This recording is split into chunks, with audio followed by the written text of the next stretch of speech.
Hello friend, स्वागत है आपका मेरे यूट्यूब चैनल में। कल की क्लास में हम अपना चैप्टर 5 कंप्लीट कर चुके थे। आज की क्लास में हम देखने वाले हैं चैप्टर 6, जिसका नाम है त्रिभुज। उसकी हम अध्याय 6 के आज हम प्रश्नावली 6.1 को देखेंगे।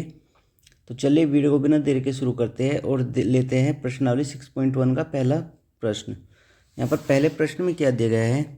पहले प्रश्न में बोला गया है कि कोष्ठकों में दिए गए शब्दों का प्रयोग करते हुए रिक्त स्थानों को भरिए। अर्थात हमें एक क्वेश्चन दिया गया है, फिल इन द ब्लैंक्स दिए गए हैं और हमें कोष्ठक में 2 वर्ड दिए गए हैं। उनमें से जो सही है वो हमको खाली स्थान में भरना है। ओके, तो चलिए देखते हैं। अगर आप यहाँ पर ब्रैकेट में देख रहे हो तो यहाँ पर 2 वर्ड दिए गए हैं, सर्वांगसम और समरूप। पहले इन दोनों शब्दों को समझते हैं कि होते क्या है। देखिए, सबसे पहले देखते हैं सर्वांगसम। अगर मैं सर्वांगसम की बात करूं, अगर मैं इसके अलग अलग पार्ट करूं तो ये 3 शब्दों से मिलकर बना होता है। एक तो सर्व, एक अंग और एक सम। सम मीन्स होता है समान। ओके, देखिए, सर्व का मतलब होता है सभी, अंग का मतलब होता है अंग और सम मीन्स होता है समान। यानी जिसके सभी अंग समान हो, चाहे वह कोण हो चाहे वह भुजा हो, सभी अंग समान हो, वो क्या होता है? वो होता है हमारा सर्वांगसम। और अगर मैं बात करूँ किसकी, समरूप की, देखिए समरूप भी 2 वर्ड से मिलकर बना होता है। एक होता है सम और एक होता है रूप। ओके, देखिए सम क्या होता है? समान, और रूप मीन्स जो हमें दिखाई देता है। ओके, यानी समान रूप वाला है, समान दिखने वाला। ओके, यानी जो चीज़ एक जैसी दिखती है उनको हम बोलेंगे समरूप। और जिसके सभी पार्ट समान हो, पार्ट समान का मतलब देखिए, हमारे पास ये कोई वर्ग है। ओके, और एक ऐसे वर्ग ये है, इसकी भी प्रत्येक भुजा 2 सेंटीमीटर 2 सेंटीमीटर 2 सेंटीमीटर 2 सेंटीमीटर की है। इसकी भी 2 सेंटीमीटर 2 सेंटीमीटर 2 सेंटीमीटर 2 सेंटीमीटर। तो हम इनको क्या कहेंगे? इनको हम बोलेंगे सर्वांगसम, क्योंकि इसके कोण भी 90 डिग्री के हैं और भुजाएं भी सभी बराबर है, तो ये बोलेंगे सर्वांगसम। और अगर मैं बात करूँ, एक हमें दिया गया है वर्ग ऐसे और एक वर्ग दिया गया है इससे बड़ा, तो जाहिर सी बात है कि इनकी भुजाएं बराबर नहीं होंगी, लेकिन ये दिख तो एक जैसे रहे, तो ये क्या होंगे? एक जैसे, यानी समरूप होंगे। ओके, उम्मीद करता हूँ कि ये बात आपकी समझ में आ गई होगी। तो चलिए देखते हैं, अब प्रश्न हल करते हैं।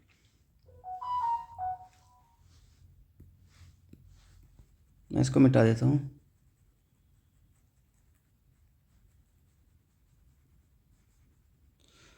तो पहला प्रश्न लेते हैं हम। पहले प्रश्न में क्या बोला गया है? पहले प्रश्न में बोला गया है हमको कि सभी व्रत क्या होते हैं, सर्वांगसम या समरूप। देखिए, पहले मैं व्रत को बता दूं। अगर हमारा ये व्रत है, सभी यहाँ पर सभी बोला गया है, ठीक है, माप वगैरह कुछ नहीं दी गई है। सभी अगर मैं एक व्रत ऐसा ले लूँ, एक व्रत बड़ा ले लूँ, सभी में तो कुछ भी आ जाएगा। तो बताओ, ये सर्वांगसम होंगे या समरूप होंगे? ये दोनों व्रत कैसे होंगे? समरूप होंगे। ओके, यानी हम इसको क्या लिखेंगे? सभी का प्रयोग किया गया ना, तो हम लिखेंगे यहाँ पर समरूप। यानी यहाँ रिक्त स्थान में क्या भरा जाएगा? रिक्त स्थान में आ जाएगा समरूप, यानी ये गलत हो जाएगा। ओके, नेक्स्ट देखते हैं हम सभी वर्ग। यहाँ पर सभी की बात की गई है। ओके, अगर 2 बराबर भुजा वाले दे देते तो हम लिखते सर्वांगसम, लेकिन यहाँ पर बोला गया है सभी। सभी में अगर मान लिया मैं एक ये ले लूँ, ओके, सभी में तो कुछ भी आ सकता है, और एक ये ले लूँ, तो बताइए क्या ये सर्वांगसम है? नहीं, सॉरी, हाँ सर्वांगसम है? नहीं है। तो सर्वांगसम तो ये होंगे नहीं, ये क्या होंगे? समरूप होंगे। एक जैसे दिख रहे हैं ना, तो ये क्या होंगे? समरूप। ओके, अब देखते हैं नेक्स्ट, सभी त्रिभुज समरूप होते हैं। अब यहाँ पर 2 ब्रैकेट में दो दो वर्ड दिए गए, एक समद्विबाहु, ये एक समबाहु। तो इसमें बताना है कि कौन से त्रिभुज जो होते हैं वे समरूप होते हैं। देखिए, मैं पहले सबसे पहले बता दूं, एक होता है समद्विबाहु। बताइए, समद्विबाहु सभी जितने भी सभी समद्विबाहु त्रिभुज होते हैं वे समरूप होते हैं? देखिए, मैं बताता हूँ कैसे। हम एक समकोण ले लेते हैं, इसकी ये 2 भुजाएं बराबर है। ओके, और ये तीसरी भुजा बराबर नहीं है, तो इसको हम बोलेंगे समद्विबाहु समकोण त्रिभुज। ओके, और एक हम समद्विबाहु त्रिभुज ले लेते हैं। कैसे? एक समद्विबाहु त्रिभुज ये भी होता है, इसकी ये 2 भुजाएं बराबर है, लेकिन ये वाली भुजा बराबर नहीं है। तो बताओ क्या ये समरूप है? नहीं, क्योंकि एक जैसे दिख रहे हैं नहीं, इसलिए समद्विबाहु त्रिभुज कभी भी क्या नहीं होंगे, समरूप नहीं होंगे। अगर मैं बात करूँ समबाहु की, हाँ समबाहु त्रिभुज एक जैसे, देखिए समबाहु का मतलब होता है त्रिभुज। समबाहु त्रिभुज ऐसा होता है, देखिए समबाहु त्रिभुज कैसा होता है, ऐसे होता है ना। और एक समबाहु त्रिभुज हमने छोटे करके बना दिया। आप कितने भी बना दीजिए, जितनी मर्जी हो आप बना लीजिए। मैं ये एक और बना देता हूँ। तो ये सभी क्या होंगे, एक जैसे दिखेंगे, आपको दिख रहे हैं ना। तो यानी जो समबाहु त्रिभुज होंगे वे समरूप होंगे, लेकिन समद्विबाहु त्रिभुज समरूप नहीं होंगे। ओके, तो चलिए देखते हैं। यानी हमारा आंसर क्या हो जाएगा, समबाहु त्रिभुज समरूप होंगे, लेकिन समद्विबाहु त्रिभुज समरूप नहीं होंगे। यानी क्या होंगे, समबाहु त्रिभुज, यानी सभी समबाहु त्रिभुज समरूप होते हैं। नेक्स्ट लास्ट क्वेश्चन दिया गया है, मैं इनको मिटा देता हूँ।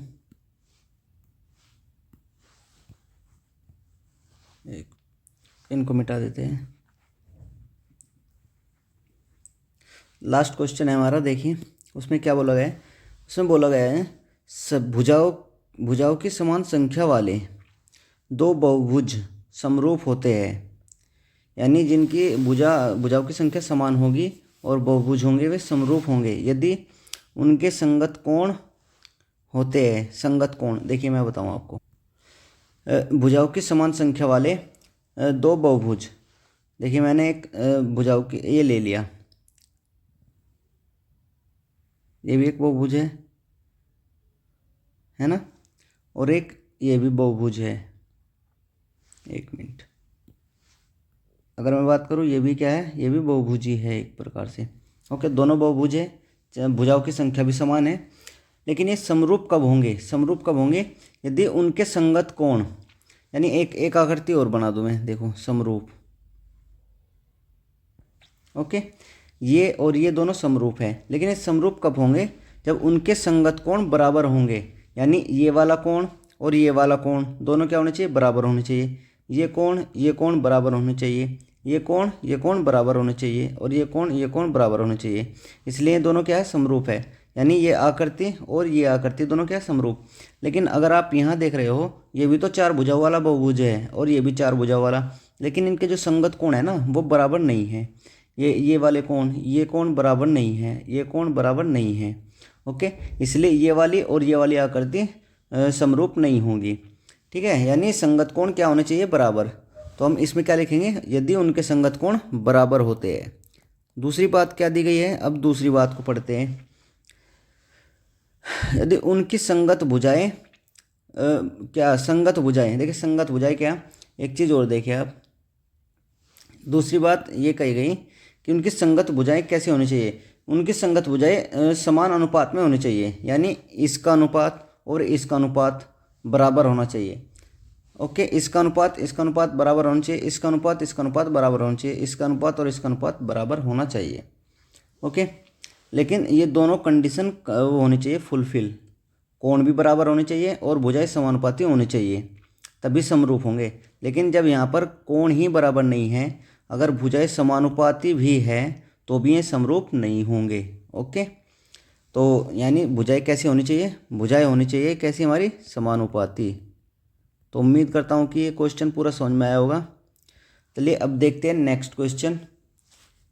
क्वेश्चन नंबर 2, यहाँ पर हमें बोला गया है निम्नलिखित युग्मों के दो भिन्न भिन्न उदाहरण दीजिए। यानी हमें दो उदाहरण लेने हैं, मतलब समरूप आकृति, जो समरूप आकृतियाँ हों उनके हमें दो भिन्न भिन्न उदाहरण लेने हैं, दो। तो चलिए देखते हैं। सबसे पहले समरूप का लेते हैं, इस वाले का। अगर मैं बात करूँ समरूप, हमें दो समरूप आकृतियाँ लेनी है। देखिए, एक अगर हम समबाहु त्रिभुजी ले लें, एक तो ये और एक ये, तो बताइए क्या ये समरूप नहीं होंगे? हाँ समरूप होंगे, क्योंकि ये समबाहु त्रिभुज, इसकी भी 3 सेंटीमीटर ले लीजिए, ये भी 3 सेंटीमीटर, ये भी 3 सेंटीमीटर। ओके और इसके आप कुछ भी ले लीजिए, अनुपात बराबर होना चाहिए, 6 ले लीजिए, 6 ले लीजिए, 6 ले लीजिए। ओके, लेकिन ये दिखने में क्या है, एक जैसे है। इनके कोण क्या होंगे, कोण बराबर होने चाहिए तीनों के तीनों, और अनुपात बराबर होना चाहिए, इसलिए क्या समरूप है। ओके, एक उदाहरण हो गया। दूसरा उदाहरण लेते हैं हम किसी वर्ग का। देखिए वर्ग ले लेते हैं हम समरूप का। ओके, ये भी क्या होंगे, ये भी हमारे क्या होंगे, समरूप होंगे। क्यों होंगे, देखिए इसकी आप 2 ले लीजिए, 2 2 2, इसकी भुजा ले लीजिए 4 4 4 4, और ये कोण भी क्या होंगे इसके बराबर। ये कोण बराबर है, अनुपात बराबर है, यानी अगर आप इस वाली भुजा का, चलो इनको कुछ नाम दे दीजिए, इसको हम लिख लेते हैं ए बी सी, इसको लिख लेते हैं पी क्यू आर, इसको लिख लेते हैं ए बी सी डी, इसको P Q R S. Okay, इसलिए ये क्या होंगे, समरूप होंगे।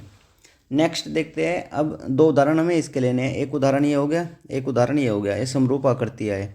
अब लेनी है ऐसी आकृतियाँ जो समरूप नहीं हैं। तो चलिए देखते हैं। पहले एक उदाहरण तो हमने पीछे ही देखा, क्या मान लिया हमने एक समद्विबाहु त्रिभुज लिया, क्या समद्विबाहु त्रिभुज, यानी अगर मैं बात करूँ ये समकोण त्रिभुज है। ओके, ये हमारा समद्विबाहु समकोण त्रिभुज है, ए बी सी, ये क्या है हमारा 90 डिग्री। इसको हम लिख लेते हैं समद्विबाहु समकोण त्रिभुज। ओके, और दूसरा हम ले लेते हैं समद्विबाहु त्रिभुज। देखिए एक ये होगा और ये होगा, इसकी ये दोनों भुजा बराबर है, लेकिन जो तीसरी भुजा है वो बराबर नहीं है।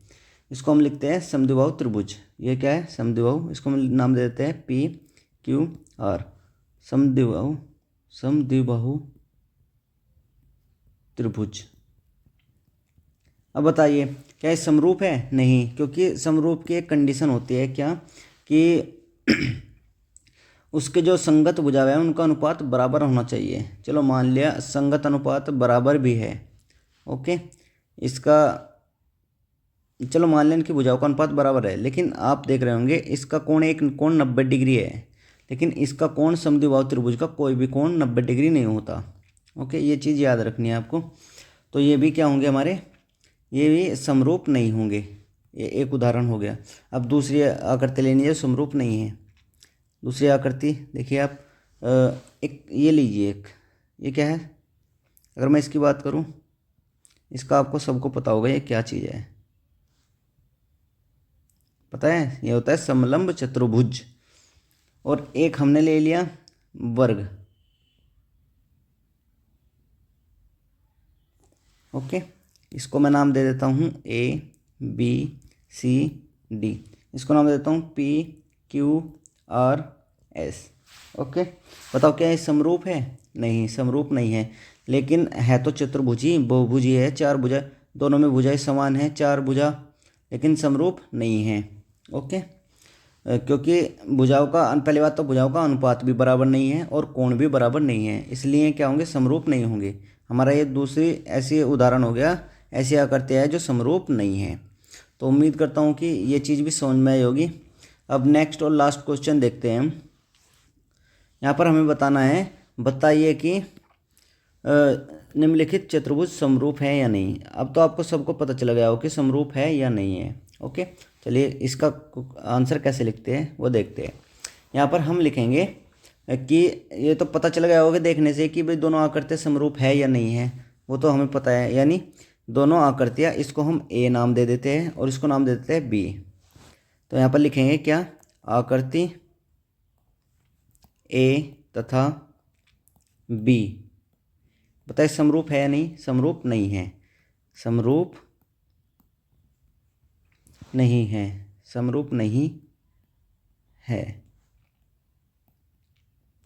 ठीक है, आपको यहाँ पर दिख रहा होगा क्या कि जो इनकी भुजाओं का अनुपात है वो बराबर है। देखिए भुजाओं का अनुपात कैसे देखते हैं, हमने एक भुजा ली, इसकी ये वाली भुजा ले ली एस पी, और इसकी भी हमने ये वाली भुजा ले ली डी ए। तो इनका अनुपात बराबर होना चाहिए किसके, जो कोई सी भुजा ले लो, आर अनुपात क्यू, अपन इसकी भी ये वाली भुजा ले ली सी अनुपात बी, यानी ये अनुपात बराबर होना चाहिए। अनुपातिक भुजा इस इन्हें कहते हैं। देखिए एस पी कितना है बताइए, एस पी है हमारा 1.5 सेंटीमीटर, बताइए डी ए कितना है 3 सेंटीमीटर, बराबर आर क्यू कितना है 1.5 सेंटीमीटर, सी बी कितना है बताओ, सी बी है हमारा 3 सेंटीमीटर। इसको हम दशमलव हटाएंगे तो 1 जीरो नीचे लगा देंगे, एक अंक के बाद है तो एक जीरो लगा देंगे। 15 1/2, यानी इसका अनुपात कितना है 1/2, और इसका भी अनुपात क्या है 1/2, यानी अनुपात भुजाओं का क्या है बराबर है। तो हम ये लिखेंगे यहाँ पर क्या कि यद्यपि यहाँ भुजाओं का अनुपात समान है, बताया ना मैंने अभी, समान है बराबर है। लेकिन आपको यहाँ पर दिख रही होगी एक कंडीशन कि इनके जो कोण है वो समान नहीं है, तो बस वही बात लिख देंगे, लेकिन कोण समान नहीं है। अगर कोण भी इनके समान होते, मैं बताऊंगा कैसे, लेकिन कोण समान नहीं है, अतः यह समरूप नहीं है। ठीक है, आंसर लिख दिया। अब बताइए, अगर इसके कोण समान होते, मतलब ये 90 डिग्री का है, कितना है 90 डिग्री का, अगर ये वाला कोण भी 90 डिग्री का हो जाता, ये वाला कोण 90 डिग्री का, ये भी 90 डिग्री का हो जाता, ये भी 90 डिग्री का हो जाता, ये भी 90 डिग्री का हो जाता, तो हमारे ये समरूप हो जाते। देखिए कैसे, अगर मैं इसको बात करूँ, ये है एक भुजा, एक मिनट, देखिए मैंने ये वाली आकृति यहाँ पर खींच दी, पर लेकिन इनके कोण क्या कर दिए मैंने 90 डिग्री कर दिए। तो बताइए अब आपको, और इसकी ये भुजा 1.5 सेंटीमीटर है, सिर्फ मैंने कोण समान किया है, ये भुजा इतनी है 1.5 सेंटीमीटर। अब बताइए, अब इनकी भुजाओं का अनुपात भी बराबर है ना, लेकिन और कोण भी बराबर है, तो अब आपको दिख रहे होंगे ये वाली आकृति और ये वाली आकृति क्या है, दोनों समरूप है। ओके, अगर मान लिया चलो यही ना देखे कि हम इसी वर्ग को समरूप कर रहे हैं, अगर मैं इसकी बात करूँ, ये वाला इसके कोण इसके बराबर होते हैं, यानी इसके कोण 90 डिग्री ना होकर इसके कोण थोड़े हम ऐसे कर देते हैं, लेकिन भुजा इसकी ऐसी रहती, कितनी 3 सेंटीमीटर, ये भी 3 सेंटीमीटर, ये भी 3 सेंटीमीटर और ये भी 3 सेंटीमीटर, और ये कोण भी क्या हो जाते हैं, ये बराबर हो जाते हैं। तो फिर तो ये दोनों, यानी ये वाली आकृति और ये वाली आकृति क्या होती, समरूप होती। ओके, इस एक्सरसाइज 6.1 में 3 ही सवाल हैं, ये तीनों के तीनों मैं करा चुका हूँ। तो आज की जो प्रश्नावली है 6.2 वो कंप्लीट हो चुकी हैं। अगली क्लास में हम देखते हैं प्रश्नावली 6.2। उम्मीद करता हूँ कि ये चीज़ समझ में आई होगी, समरूप और सर्वांगसम। नेक्स्ट उसमें सर्वांगसम और समरूपता के कुछ नियम होते हैं, वे अगली क्लास में हम करेंगे। आज की क्लास में बस इतना ही, धन्यवाद।